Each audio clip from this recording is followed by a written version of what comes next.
out on track, and a chap weighing himself there. Why not? Making use of the scales to see how he is weight-wise personally. But there they come out onto track.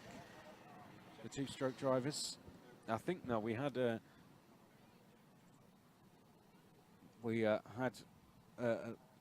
think we were making a little bit of mistake with someone who was in Junior Max and perhaps is not, or the other way around. So we'll make sure that is resolved this time. I think we had somebody either in Junior Max that's in Mini Max or Mini Max Junior Max, or yes. So we'll make sure that's sorted out this time.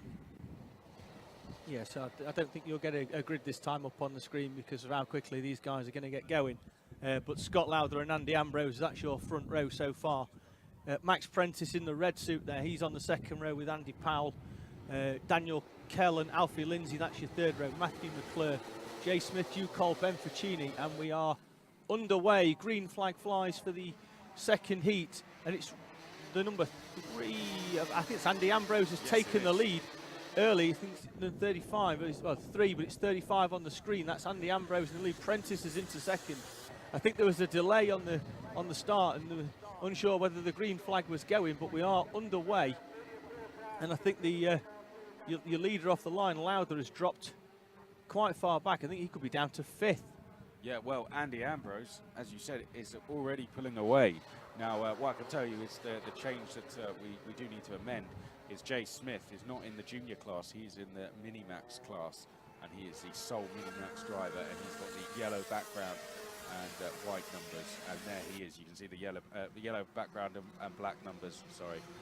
So apologies to Jay for incorrectly calling that in the first heat, but there we can see he is in a Mini-Max, so he's going to be at a very big disadvantage to both Junior Max and to Senior Max as well, as that is the slowest of the Rotax classes. Okay, there goes Matthew McClure in the 177s down the inside there of the number 19 of Powell, so that'll put McClure up into 3rd place. This is great stuff, this from Ambrose. He's pulling away out front at the moment from Prentice, but let's not forget Prentice in the Junior Max set the fastest lap last time around, and he is closing in on Andy Ambrose. He's brought the gap down to just half a second, so this fantastic stuff from Max Prentice, who gets closer and closer to Andy Ambrose. Yeah, tough start this time out for Scott Lowther, and he's not making the progress back through, starting at the front, dropping down to 5th, but a superb start for Matthew McClure. He made 3 up on the first lap and another one last time out, so he sits 3rd so far at the moment.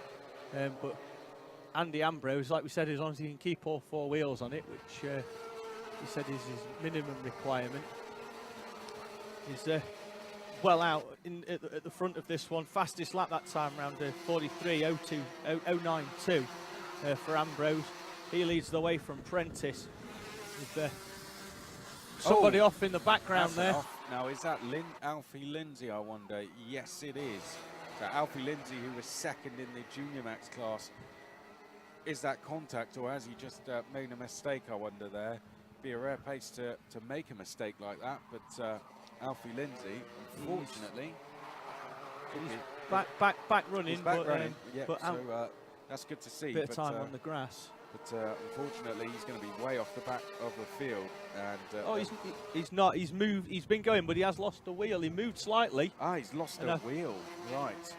That's not good at all for Alfie Lindsay, and that'll, of course, be the end of his race. So, real shame for him. And he was making good progress. It's only his 2nd race, this, Alfie Lindsay, in terms of this level of the sport. So did very well for his first race last time out. I know he was very nervous for that, but the nerves seem to have gone this time. Well, certainly seem to have been lowered anyway. And I know he's very confident coming into this, running new tyres as well for the first time, which he put on yesterday. But a shame that his day has been disrupted with this, but he'll fight back, no doubt. Here is Matthew McClure and Powell. And out front, Prentice right on the back of Ambrose, David. Yeah, it's a good battle there for third. Lauder looks to have dropped back slightly on this one, but it's McClure and Powell battling the 7 and the 19, battling out for third as Prentice closes right in on the back of Andy Ambrose and makes a move towards the inside. We've lost it on the screen, but I don't know if he's managed to make that one stick. It was a late move, and Ambrose is still your leader. He didn't get it. No, great. It was a late move from Prentice, but he certainly closed himself in on the back of Ambrose. Let's not forget, Prentice is in a junior, Ambrose is in a senior. So Ambrose is going to have a much better run out of the corner. So even if Prentice does make a move, Ambrose is always going to have the better drive off the corner. Yeah, Matthew McClure has the opposite problem. He's going to have a worse drive, being the heavier driver. Well, he's got a problem now because Powell was past him, but now they're back side by side down that back straight.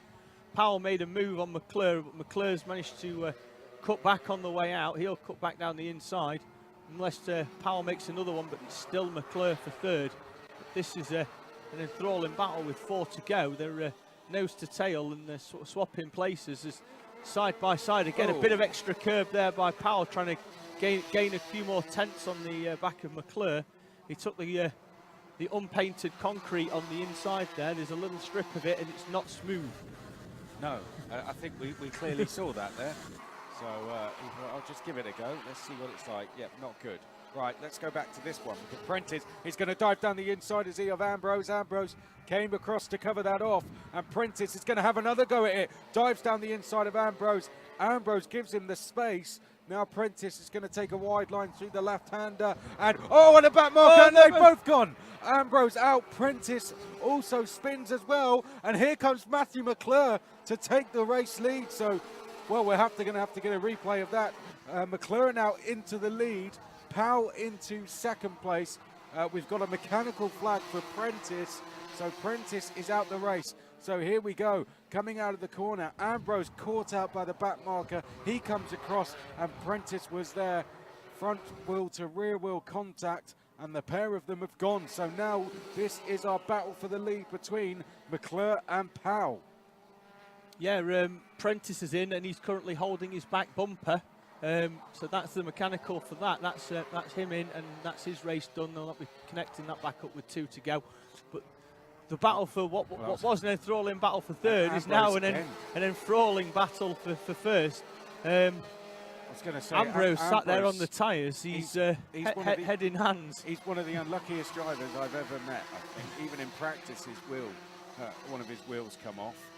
On the last lap just before he came into the pits, but let's concentrate on this battle for the lead. Powell goes wide to try and get the run on McClure. McClure only has to defend for about 3 or 4 more corners now. Head down it is as he comes through the long sweeping right-hander. He's going to have to get across to cover off a challenge from Powell. Powell is thinking about the run out of this next corner and Powell dives to the inside. McClure covers it off. And I think that is going to be a win, is it? McClure jumping in the seat. He knows it. Matthew McClure takes the win across the line in heat number 2 in the 177.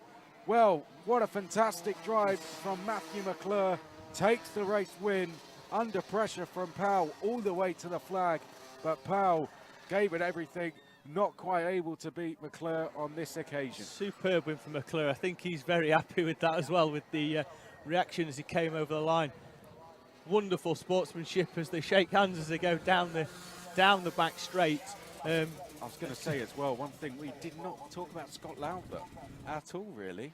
He qualified on pole position, finished third, and somehow just disappeared in that race. What a shame for him. This is a real interesting situation we have now in this race. It is now, we've got Scott Lauder third. Alfie Lindsay lost a wheel, so he's going to start at the back. And then we have both Ambrose and Prentice starting from the back as well. Yeah, they'll have to come through the field. Obviously, it looks like Daniel Kell didn't. We missed him retire at some point as well. He finished with a couple of laps down. So all of these drivers, quick drivers, will be looking to come through the field in the next one. It could be that could be the race to watch for the when we come back after our lunch break, as we've got one final race to go through before that, and that's the senior pro kart class. Well, let's quickly get through the result because we didn't do that. But Matthew McClure Andrew Powell, Scott Lowther, your top three. Then Jude Cole, who gave us the thumbs up there in the 77 over the scales. He took the win in the juniors. Jay Smith in the Mini-Max finished in 5th place.